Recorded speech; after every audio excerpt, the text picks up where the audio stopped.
अस्सलाम वालेकुम स्टूडेंट्स। उम्मीद है खैरियत से होंगे। आज हम शुरू करते हैं एपिडेमियोलॉजिकल मेथड का पार्ट सेकंड, ये यूनिट 7 का पार्ट सेकंड, जिसमें हम डिटेल से पढ़ेंगे ऑब्जर्वेशनल एनालिटिकल स्टडीज। इससे पहले जो पार्ट फर्स्ट था उसमें हमने डिटेल से पढ़ा था, जो डिस्क्रिप्टिव एपिडेमियोलॉजिकल स्टडी मेथड्स थी वो हमने डिटेल से डिस्कस करवाई थी। तो आज के इस पार्ट में बेसिकली हमारा ऑब्जेक्टिव होगा जो 3 ऑब्जर्वेशनल एनालिटिकल स्टडीज है। फर्स्ट वन इसमें है क्रॉस सेक्शनल कंपैरेटिव स्टडी, दूसरा है केस कंट्रोल स्टडी और तीसरा है कोहॉर्ट स्टडी। तो ये तीनों हम डिटेल से डिस्कस करवाएंगे। चलते हैं अपने लेक्चर की तरफ, लेकिन लेक्चर में जाने से पहले आपसे रिक्वेस्ट है, अगर आप हमारे चैनल पे नहीं हो तो चैनल को जरूर सब्सक्राइब करें और इसको फ्रेंड्स के साथ जरूर शेयर करवाएं। ओके, तो क्रॉस ऑब्जर्वेशनल एनालिटिकल स्टडी में जिसको हम कहते हैं नॉन इंटरवेंशनल स्टडीज, क्योंकि इसमें जो है ना सिर्फ हम इंटरवेंशन नहीं करते हैं। जो इससे बाद वाले आते हैं एक्सपेरिमेंटल एनालिटिकल स्टडी, तो उसमें हम इंटरवेंशन करते हैं और इसमें हम इंटरवेंशन नहीं करते। मतलब जो सैंपल हम लेते हैं तो सैंपल में हम किसी किस्म का चेंज नहीं लाते, वही की वही सैंपल से हम डेटा कलेक्ट करते हैं और इसके आउटकम्स निकालते हैं। ओके, अच्छा, इसमें जो है ना जो 3 है, क्रॉस सेक्शनल है, केस कंट्रोल है और कोहॉर्ट स्टडी है। तो सबसे पहले इसमें हम ये इन तीनों के बारे में हम एक ओवरव्यू लेते हैं कि ये जो 3 है ये टाइम के हवाले से कितने इंपॉर्टेंट है, टाइम के हवाले से हम इसको किस तरह से एक्सप्लेन करते हैं। ओके, तो सबसे पहले जो क्रॉस सेक्शनल ऑब्जर्वेशनल स्टडी है तो उसमें प्रेजेंट में क्या होता है, डिजीज भी होता है और एक्सपोजर भी होता है। मतलब आप डायरेक्टली जो है ना आप क्वेश्चन पूछते हो लोगों से, इंटरव्यू बेस्ड ज़्यादातर होता है कि आप लोगों से पूछते हो कि आपको डिजीज है या नहीं है, या आपको जो है ना आप एक्सपोजर हो या नहीं हो। डायरेक्टली आप पूछते हो कि आपको लंग कैंसर है या नहीं है, आपको जो है ना आप स्मोकिंग करते हो या नहीं करते हो। ओके, तो ये क्रॉस सेक्शनल में हम डायरेक्टली पूछते हैं प्रेजेंट में दोनों। लेकिन जो केस कंट्रोल होता है तो इसमें क्या करते हैं, इसमें हम प्रेजेंट में डिजीज जो है ना वो ढूंढते हैं और एक्सपोजर के लिए हम पास्ट में जाते हैं। ये बाद में हम डिटेल से डिस्कस करवाएंगे कि किस तरह चाहिए आप जो है ना प्रेजेंट में इसको डिजीज वो करते हो और फिर जो एक्सपोजर होता है तो उसके लिए आप पास्ट में जाते हो, उसकी एक्सपोजर जब मालूम करते हो तो पास्ट में हम जाते हो। और इसमें हम ज़्यादातर रेयर आउटकम्स वो इस केस कंट्रोल के थ्रू वो हम निकालते हैं। रेयर आउटकम्स का मतलब क्या है? रेयर आउटकम का मतलब है कि वो केसेस जो सोसाइटी में न्यू हो, जो आपके इलाके में न्यू हो, या ज़्यादातर जो है ना वो रोनमा नहीं हो रहे हो, उसकी इंसिडेंस रेट जो है ना वो ज़्यादा नहीं होता, तो उसके हम रेयर आउटकम्स कहते हैं। तो ये भी हम बाद में डिटेल से डिस्कस करवाते हैं। तीसरा वाला जो है ना वो कोहॉर्ट स्टडी है। कोहॉर्ट स्टडी में हम इस तरह करते हैं कि प्रेजेंट में हम एक्सपोजर को लेते हैं और फिर एक्सपोजर को हम फॉलो अप करते हैं, 1 साल 2 साल 3 साल उसकी फॉलो अप करते हैं और जब तक उससे आउटकम नहीं आता तब तक हम इसको फॉलो अप करते हैं। तो डिजीज हमारा या आउटकम जो है ना वो फ्यूचर में होता है और एक्सपोजर को हम प्रेजेंट में करते हैं। तो ये एक शॉर्ट ओवरव्यू था। अभी हम डिटेल से पढ़ते हैं तो ये सारी बातें आपकी समझ में आ जाएगी। सबसे पहले जो डिज़ाइन है वो है cross sectional study design. Cross sectional study design में हम क्या करते हैं, जो हम पॉपुलेशन सेलेक्ट करते हैं, टारगेट पॉपुलेशन हमारे होते हैं, तो उस टारगेट पॉपुलेशन को तो हम सारा स्टडी नहीं करते, उससे एक सैंपल हम लेते हैं। उस सैंपल को हम कहते हैं सब्जेक्ट फ्रॉम द पॉपुलेशन। तो जब हम सैंपल लेते हैं तो उस सैंपल को हम 4 ग्रुप्स में डिवाइड करते हैं। जो हमारे पास रिजल्ट्स आते हैं तो रिजल्ट हमारे पास 4 ग्रुप्स के होते हैं। पहला जो रिजल्ट होता है वो लोग होते हैं जिनको रेस्पेक्टर भी है और जिनको डिजीज़ भी है। मैं एग्जांपल आपको ले लूँ कि इन लोगों को स्मोकिंग भी करते हैं ये लोग और साथ में इनको लंग कैंसर भी है। ओके, स्मोकिंग भी करते हैं और साथ में इनको लंग कैंसर भी है।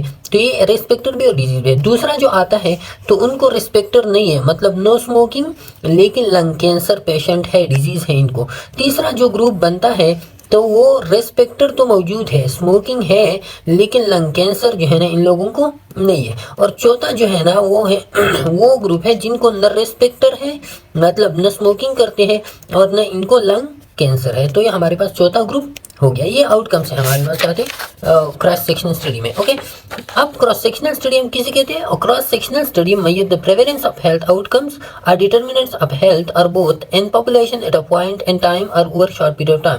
तो इसके बारे में मेरा जो पहला वाला पार्ट था उसमें भी मैंने बताया था कि क्रॉस सेक्शनल ऑब्जर्वेशनल और क्रॉस सेक्शनल डिस्क्रिप्टिव में क्या फ़र्क होता है। लेकिन इसमें जो है ना इधर हम फोकस करते हैं, हम रिलेशन कायम करते हैं between the exposure and the outcomes, और इसी के साथ साथ हम prevalence of the health outcomes भी वो ढूंढते हैं, प्रेवलेंस भी ढूंढते हैं, साथ में determinants of the health. Prevalence के मतलब इंसिडेंस केसेस कितने हैं और कि डिटर्मिनेंट ऑफ द हेल्थ क्या है, कौन कौन सी फैक्टर्स है जो हेल्थ को मैयर करते हैं। जैसा कि आपका हो गया सैनिटेशन सिस्टम हो गया, या आपका हाइजीनिक कंडीशंस हो गई, या एज वगैरह हो गया। तो ये सारी की सारी फैक्टर जो हेल्थ को अफेक्ट करते हैं उसको हम क्या कहते हैं, डिटर्मिनेंट्स ऑफ द हेल्थ। ये दोनों को आप मालूम करते हैं and population point over a short period. तो ये हम स्पेसिफिक पॉइंट में एक सिमल्टेनियस एक स्पेसिफिक पॉइंट में ये मालूम करते हैं, क्योंकि डायरेक्टली हम स्टडी करते हैं, डायरेक्टली हम आंसर क्वेश्चन आंसर लोग करते हैं। Okay, information is collected from each subject at one point of to at one point of time. तो जैसे कि मैंने कहा कि इन्फॉर्मेशन जो कलेक्ट करते हो, तो ऐसा नहीं होता कि आप जो है ना इसको फॉलो अप करो 1 साल के लिए 2 साल के लिए, नहीं, डायरेक्टली आप पूछते हो कि आपको एक्सपोजर है या नहीं है, और आप साथ में जो है ना आउटकम्स आप में है या नहीं है। Use to provide a snapshot of population at a point in time. और इसमें जो पॉपुलेशन होता है उस पॉपुलेशन का हम एक स्नैपशॉट लेते हैं, डायरेक्टली हमें पता चलता है कि इस पॉपुलेशन में डिजीज कितनी है, इस पॉपुलेशन में एक्सपोजर कितने हैं और डिजीज कितने। एक स्नैपशॉट डायरेक्टली आपके पास एक पिक्चर आता है पॉपुलेशन का। The main outcome measure is prevalence. और इसमें सबसे अहम जो पॉइंट होता है तो क्या होता है, प्रेवलेंस होता है। प्रेवलेंस मतलब है जितने केसेस होते हैं, एग्जिस्टिंग केसेस और साथ में जो न्यू केसेस है, तो ये सारे के सारे आप मालूम कर सकते हो through the cross sectional study design. Limited to the measurement of respected in outcomes at one simultaneous point in time। तो ये सैंपल ये है कि इसमें आप लिमिटेड हो टू द मेजरमेंट ऑफ रेस्पेक्टर को आप लिमिटेड हो, और साथ में आउटकम जैसे कि मैंने शुरू में बताया कि इसमें हम रेस्पेक्टर मालूम करते हैं सैंपल, और आउटकम मालूम करते हैं at one simultaneous point in time, एक ही बैक वक्त में। मतलब डायरेक्टली आप जो है ना ये पूछते हो कि आपको रेस्पेक्टर है या नहीं और आपको आउटकम्स है या नहीं है, लेकिन इसमें हम फॉलो अप नहीं करते। सिमल्टेनियस पॉइंट इन टाइम है, eight the same point eight the same time हम दोनों को मालूम करते हैं। एग्जाम्पल इसका क्या है, स्क्रीनिंग सर्वे है। स्क्रीनिंग सर्वे हम किसे कहते हैं, जिसमें जो है ना हम इंडिविजुअल को टेस्ट करते हैं पर रेस्पेक्टर, कि इन इंडिविजुअल को जो रेस्पेक्टर है इनके साथ इसको डिजीज है या नहीं है, आउटकम्स है या नहीं।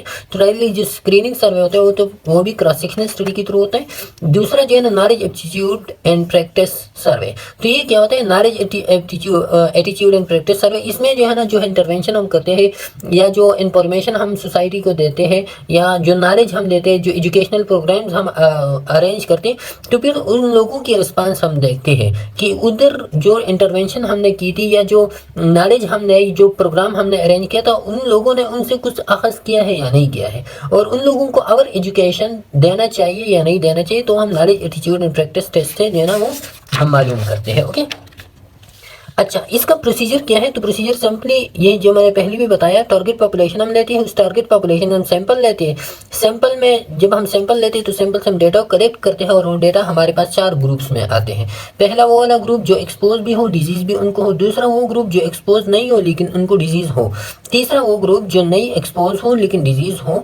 और चौथा वो ग्रुप न एक्सपोज हो और न उनको डिजीज हो। ओके, तो ये 4 ग्रुप बनते हैं। इनको हम स्पेसिफिकली इसी तरह टेबल में वो करते हैं कि ये वाला हमारे पास क्या हो गया, ये अब देखिए इधर कि ये हमारे पास ए है, तो ए एक्सपोज भी है और साथ में डिजीज भी है। ओके, बी है तो बी क्या है, बी डिजीज नहीं है लेकिन एक्सपोज है। सी क्या है, सी को डिजीज है लेकिन एक्सपोज नहीं है। और डी को डिजीज भी नहीं है और एक्सपोज में नहीं। इधर आप देखिए ये वाला जो ए सी है तो ये डिजीज पोर्शन है आपके पास। ओके, ये वाला जो है ना ये नॉन डिजीज पोर्शन है, बी और डी। ये वाला जो पोर्शन है ये एक्सपोज पोर्शन है आपके पास, और ये वाला जो पोर्शन है ये सी और डी का ये नॉट एक्सपोज का पोर्शन है। ओके, इसी के थ्रू जो है ना हम अब क्या करते हैं, प्रेवलेंस अब किस तरह मालूम करोगे आप। फॉर एग्जांपल आपको जो है ना डिजीज केस का, disease within the expose का आपने जो है ना प्रेवलेंस मालूम करना है। तो disease prevalence of exposure compared in disease and non disease. तो सबसे पहले हम एक्सपोजर का प्रेवलेंस मालूम करते हैं डिजीज और नॉन डिजीज में। ओके, तो एक्सपोजर का प्रेवलेंस अब किस तरह मालूम करोगे एक्सपोजर का। तो ये वाला ए एक्सपोजर है ना, तो ए एक्सपोजर है, तो जब आप एक्सपोजर का प्रेवलेंस मालूम करोगे तो exposure divide by non exposure. Exposure में कितनी डिजीज आ गई है और नॉन एक्सपोजर में, तो ये वाली एक्सपोजर में डिजीज आ गई है और ये वाली नॉन एक्सपोजर सी नॉन एक्सपोजर में। तो आप सिंपली क्या करोगे, ए डिवाइड बाई ए प्लस सी। तो ये एक्सपोजर का प्रेवलेंस रेट हो गया। ओके, इस तरह की आप जो है ना इस एक्सपोजर में वो लोग जिनको डिजीज नहीं लगा है, तो ये वाला बी है इनको डिजीज नहीं लगा है, और बी प्लस डी। तो एक्सपोजर या प्रेवलेंस आप exposure with in the non disease हो गया। ओके, इधर जो है ना आप मालूम करते हो क्या, prevalence of disease compared and expose and non expose. आप एक्सपोज और नॉन एक्सपोज में आप डिजीज को मालूम करते हो, तो आपका फोकस एक्सपोज और नॉन एक्सपोज है ना। एक्सपोज ये वाला है, नॉन एक्सपोज ये वाला है, तो आप इन दोनों में मालूम करोगे। तो डिजीज ए को लगा है और एक्सपोज नॉन एक्सपोज, तो डिजीज ए को लगा है A divide by B plus A plus B. तो ये disease within the exposed. Okay, अब ये वाला जो है ना C disease within the non expose, तो सी को लगा है डिजीज और डिवाइड बाई डी जो है ना वो नॉन एक्सपोज है, तो C divide by C plus D. तो ये हो गया disease disease rather than the non expose. ठीक है, रेशो हम मालूम करते हैं। ओके, इसके बाद फिर हमारे पास है prevalence of heart disease in study sample. तो ये प्रेवलेंस है हार्ट डिजीज का, ये स्टडी सैंपल है, ये वाला नॉर्मल पॉपुलेशन है इतना, और ये वाला जो है ना ये पॉपुलेशन है हार्ट डिजीज का।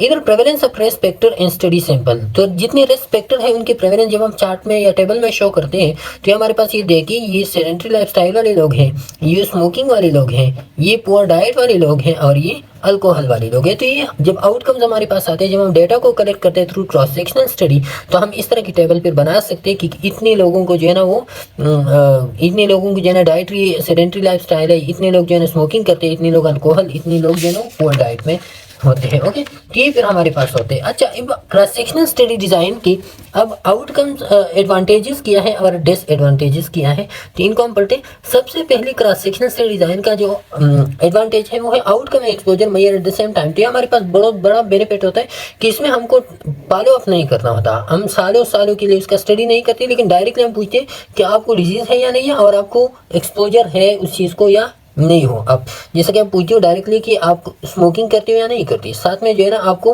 हार्ट डिजीज या कोरोनरी डिजीज है या नहीं, या लंग कैंसर आपको है या नहीं, तो ये डायरेक्टली आप एक्सपोजर और आउटकम्स को वो करते हो। Uncover association for further study, अब इसमें एक बेनिफिट ये आता है कि इसमें आप तो ज़्यादा कुछ नहीं कर सकते, लेकिन आप फर्दर स्टडी के लिए चीज़ों को जो है ना वो एक्सपोज करते हो। किस तरह आपको ये पता चलता है कि मैंने तो इन्हीं क्वेश्चन वगैरह की, तो आपको ये पता चलता है कि ज़्यादातर लोगों को जो एक्सपोजर है तो उनको ये वाला आउटकम है। तो बाद में जब आप फर्दर स्टडी करते हो तो फर्दर स्टडी के लिए ये एक बेस होता है, ये एक हाइपोथेसिस होता है आपको कि ये वाले जो स्मोकिंग लोग हैं इन लोगों को ज़्यादातर लंग डिजीज़ है, इन लोगों को ज़्यादा कोरोनरी हार्ट डिजीज़ है। तो इस तरह ये फिर आपकी समझ में आती है, तो फर्दर स्टडी के लिए एक एसोसिएशन डेवलप होता है यूजफुल फॉर हाइपोथेसिस जनरेशन, और इसी के थ्रू जो है ना आप एक हाइपोथेसिस बना सकते हो कि ये चीज़ जो है ना इनके साथ लिंक हो सकता है इन चीज़ की। ओके, क्विक एंड चीप होता है, इसमें कोई फॉलो अप नहीं होता, तो इसी वजह से चीप स्टडी होता है, इजी स्टडी होता है और क्विक होता है। बेस्ट डिटरमाइन प्रेवलेंस, अब इसी के थ्रू आप प्रेवलेंस को अच्छी तरह से वो मालूम कर सकते हो। ओके, तो प्रेवलेंस के लिए बहुत बेहतरीन है, क्योंकि आप जो है ना डायरेक्टली आउटकम्स और एक्सपोजर की पूछते हो, डायरेक्टली आप हर एक बंदे से जो है ना आउटकम्स की पूछते हो, तो आपको एग्जिस्टिंग केसेस और न्यू केसेस की आसानी से पता चलता है। अच्छा, क्वेश्चन इंटरव्यू बेस्ड, तो ये इंटरव्यू बेस्ड होता है, या आप क्वेश्चन देते हो लोगों को वो फिल कर रहे हैं, या आप इंटरव्यू डायरेक्टली लेते हो ये नो में वो जवाब देते हैं, लेकिन इसमें हम इंटरवेंशन वगैरह कोई चेंजेस सैंपल साइज वगैरह में सैंपल में कोई चेंजेस इंटरवेंशन ड्रग देना वगैरह कुछ भी नहीं करते हैं, जो होते हैं वो हम रिपोर्ट करते हैं sample. Useful for assessing practice attitudes knowledge beliefs utilization of services, तो ये क्या होता है, ये यूजफुल होता है जो जब आप सोसाइटी की प्रैक्टिस को मालूम करते हो कि ये लोग किस तरह की प्रैक्टिस करते हैं, कौन सी बेस पे स्किल्स उसके पास क्या है, या कौन सी स्किल्स को वो इस्तेमाल करते हैं या नहीं करते। दूसरा, आप लोगों की एटीट्यूड इसी के थ्रू मालूम करते हैं कि लोगों में कौन सी किस किस्म की एटीट्यूड है, थ्रू इंटरव्यू या थ्रू क्वेश्चन आप मालूम कर सकते हो। लोगों के नॉलेज का आपको पता चलता है कि लोग कितने पानी में है, कितने हद तक जो है ना लोग इस चीज़ के बारे में अवेयर है, तो ये आप मालूम कर सकते हो। बिलीव्स, लोगों के अकीदा या लोगों की जो बिलीव्स है टुवर्ड हेल्थ केयर सिस्टम और toward the interaction with one another, या एक खास डिजीज होता है जैसे कि कोविड-19 आ गया था, तो आप लोगों के अकीदे के बारे में जान सकते थे कि ये लोग किस तरह की बिलीव रखते हैं about the specific disease. Okay, utilization of services, तो आप सर्विसेज की जो यूटिलाइजेशन होते हैं, फॉर एग्जांपल गवर्नमेंट जो फैसिलिटीज देती है सोसाइटी में, तो क्या वो फैसिलिटी या जो सर्विसेज गवर्नमेंट देते हैं जैसे कि हॉस्पिटल हो गया, जैसे कि नर्सेज हो गई, डॉक्टर्स हो गई, तो क्या ये जो सर्विसेज इनको प्रोवाइड है ये लोग इसको किस तरह यूज़ करते हैं, आया बेनिफिशियल वे में यूज़ करते हैं या यूज़ नहीं करते हैं। ओके, अच्छा, फिर इसके बाद एडवांटेज और क्या है, can be conducted to assess the health care needs of the population, इसी के थ्रू आप जो पॉपुलेशन का हेल्थ केयर नीड्स है तो उसको आप मालूम कर सकते हो। आप लोगों से पूछते हो, लोग आपको आंसर्स देते हैं कि हमारी सोसाइटी में इस चीज़ की कमी है, ये चीज़ जो है ना ये पूरा है, इस चीज़ को जो है ना इस तरह होना चाहिए, तो आप हेल्थ केयर नीड्स को मालूम कर सकते हो। Helpful in measuring access and utilization of health services, जो लोगों के एक्सेस होते हैं और जो हेल्थ सर्विसेज के यूटिलाइजेशन होते हैं, तो उसी के बारे में आप मेजरमेंट करवा सकते हो कि लोगों को कितना एक्सेस है हेल्थ केयर सिस्टम को, और फिर जो हेल्थ फैसिलिटीज़ अवेलेबल है लोग उसको किस तरह यूटिलाइज करते हैं। Provides information between disease and various variable, मुख्तलिफ वेरिएबल के दरमियान और डिजीज़ के दरमियान जो इंफॉर्मेशन होते हैं तो वो आप हासिल कर सकते हो through cross sectional study. Provide information regarding distribution of disease की जो डिस्ट्रीब्यूशन होता है तो उसी के बारे से भी आप इंफॉर्मेशन ले सकते हो आसानी से। Determine burden of disease in a population so helpful for planning purposes. तो अब जो पॉपुलेशन में जो डिजीज का बर्डन होता है आपको पता चलता है कि कितना बर्डन है डिजीज का, क्योंकि आप लोगों से पूछते हो, जिन लोगों को बीमारी है वो भी आपको पता चलता है, जिन लोगों को नहीं है वो भी आपको पता चलता है, तो आपको बर्डन ऑफ डिजीज का पता चलता है। और इसी के बेस पे फिर आप उधर प्लानिंग पर्पसेस या प्लानिंग सोर्सेज जो है ना वो आप आसानी से मुतय्यन करवा सकते हो। मतलब ये कि आप उधर जो इंटरवेंशन देते हो या एजुकेशनल प्रोग्राम्स आप अरेंज करते हो तो वो फिर आप जो है ना आप उस बर्डन ऑफ डिजीज को देख के आप अरेंज कर सकते हो। ओके, अच्छा, तो ये थी advantages of the cross sectional study. अब इसके लिमिटेशंस क्या है? तो लिमिटेशन इसमें सिंपल पहला वाला, नो टेम्पोरल और टाइम सीक्वेंस। इसमें सबसे पहले कोई टेम्पोरल या टाइम सीक्वेंस नहीं है। टेम्पोरल सीक्वेंस हम किस कहते हैं? टेम्पोरल सीक्वेंस ये है कि आपका जो काज और आउटकम है तो ये आपको पता नहीं चलता कि काज पहले, एक्सपोजर पहले है या आउटकम पहले। जैसे कि आप लोगों से डायरेक्टली पूछते हो कि आपको लंग कैंसर है कि नहीं, आपको स्मोकिंग है कि नहीं, तो वो आपको बहुत से लोग जो है ना आपको ये जवाब देंगे मुझे स्मोकिंग है और लंग कैंसर नहीं है। बहुत से लोग आपको ये जवाब देंगे कि मुझे लंग कैंसर है लेकिन स्मोकिंग में नहीं करता। तो आपको ये पता नहीं चलता कि पहले लोग स्मोकिंग करते हैं और उसके बाद लंग कैंसर उसको डेवलप होते हैं, या पहले लंग कैंसर डेवलप होता है बाद में लोग स्मोकिंग करते हैं। क्योंकि आप डायरेक्टली जो है ना वो पूछते हो तो आपके पास एक ऑर्डर ऑफ इवेंट नहीं होता, कोई टेम्पोरल रिलेशनशिप नहीं होता कि पहले कौन सा वाला अकर होता है। दूसरा, आपके पास टाइम सीक्वेंस भी नहीं होता, आप फॉलो अप नहीं करते, आप जो है ना सिमल्टेनियसली दोनों को मालूम करते हो। Okay, so there is no information whether which come first, disease और आउटकम, काज और डिजीज दोनों में कौन सा पहला आता है। Gives no idea about natural history of the disease और इथियोलॉजी। डिजीज या इथियोलॉजी के बारे में आपके पास कोई आइडिया नहीं होता उसकी नेचुरल हिस्ट्री के बारे में कि कौन सा वाला नेचुरल हिस्ट्री।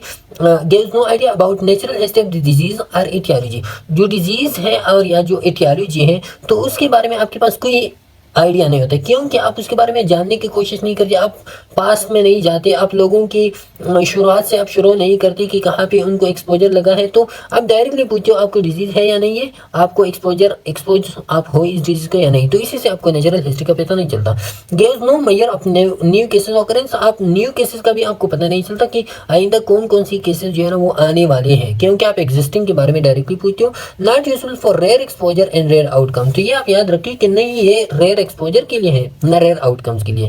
रेयर एक्सपोजर क्या है? रेयर एक्सपोजर वो एक्सपोजर या वो रिस्क फैक्टर्स जो सोसाइटी में बहुत ज्यादा कम हो, और रेयर आउटकम्स वो आउटकम या वो डिजीज जो सोसाइटी में बहुत ज्यादा कम हो, तो उसके लिए हम यूज नहीं करते। क्योंकि अगर आप जो है ना फॉर एग्जांपल आपके पास सैंपल साइज आपने सेलेक्ट कर लिया पेप्टी, तो पेप्टी में जो रेयर एक्सपोजर है वो आता ही नहीं, शायद एक आ जाए या दो आ जाए, लेकिन ज़्यादातर वो आता ही नहीं है। तो आपको फिर सही करेक्ट डेटा नहीं लेना पड़ता, आप जो है ना फिर मैक्सिमम सैंपल साइज आप सेलेक्ट करोगे, मैक्सिमम लोगों से आप इंटरव्यू लोगे, जो मुश्किल होता है। इस तरह रेयर आउटकम है, तो रेयर आउटकम के लिए भी आप जो है ना अगर आप 50 सैंपल साइज लोगे या 100, तो उसमें आप लोगों से पूछोगे तो कहीं एक को जो है ना वो केस आया हुआ होगा, बाकी को नहीं आता है। तो फिर उसके लिए आप एक मैक्सिमम लार्ज सैंपल साइज लोगे जो क्रॉस सेक्शनल स्टडी में हम नहीं लेते हैं। ओके, तो इसी वजह से जो है ना रेयर एक्सपोजर के लिए फिर हम कोहॉर्ट स्टडी यूज करते हैं और रेयर आउटकम के लिए केस कंट्रोल जो बाद में हम पढ़ते हैं। ओके, अच्छा, तो this all about the cross sectional study.